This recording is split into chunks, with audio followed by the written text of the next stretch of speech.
Good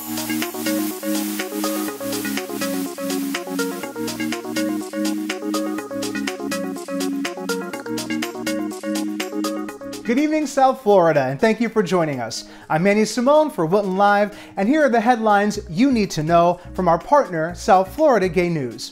Brought to you by our sponsor, Rumors Bar and Grill, located on Wilton Drive. Great people, great food, and great beverages. Now, let's get started. Republican Senator Mike Lee of Utah has reintroduced legislation to enable anti-LGBT discrimination in the name of religious freedom. President Trump made signing the legislation a campaign promise.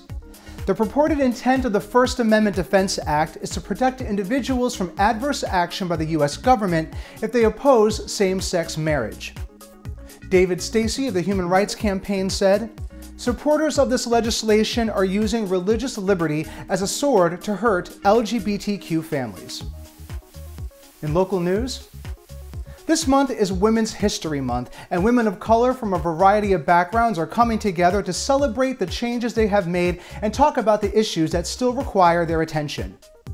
The event is called Black Women Rise and takes place on Saturday, March 17, 2018 at Metropolitan Community Church of the Palm Beaches. This is a two-day, multi-generational, multiracial conference featuring female speakers, entertainers, and presenters of African descent. For tickets, visit the website address on the monitor. From around the nation, a Denver woman is suing a drag performer and a restaurant in Tampa Bay after she claimed she was injured by the performer's breasts.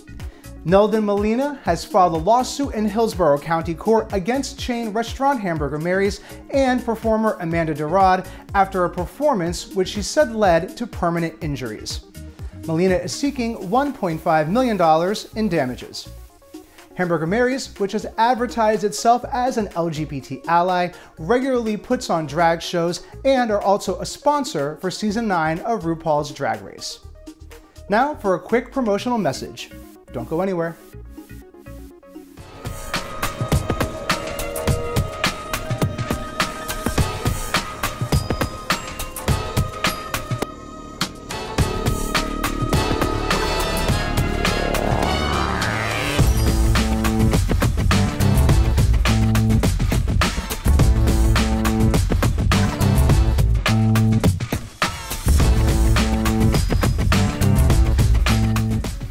Thanks for staying with us, and now from around the globe.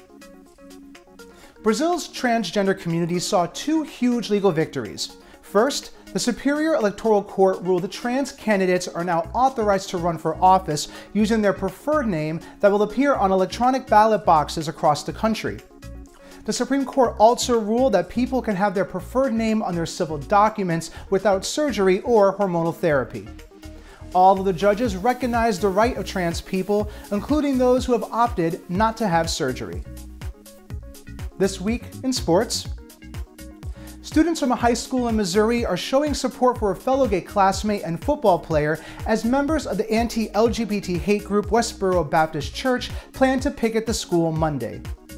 Pride St. Louis Vice President Marty Zaninga said in a statement, "The dangerous and divisive rhetoric from Westboro Baptist Church cannot go unchallenged. We must show them that this is a community of inclusion and diversity where the lives of LGBT people are valued and protected." The Westboro Baptist Church has notoriously stood against the LGBT community for years.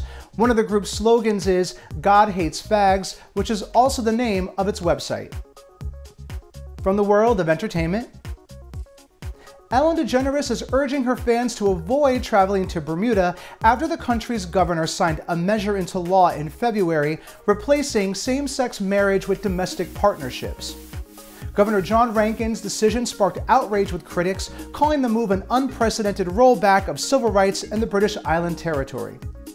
Taking to Twitter this week, DeGeneres informed her 77.1 million followers that Bermuda banned marriage equality, adding she's canceling my trip. That's all for this week's headlines. Please visit sfgn.com to view these complete stories and more. Thank you so much for tuning in, and don't forget to visit our friends at Rumors Bar and Grill in Wilton Manors for nightly specials, great food, and amazing entertainment. I'm Manny Simone for Wilton Live, and we love that you're tuning in each week. Have a spectacular weekend, and we'll see you back right here next Thursday. And stay tuned for one final promotional message.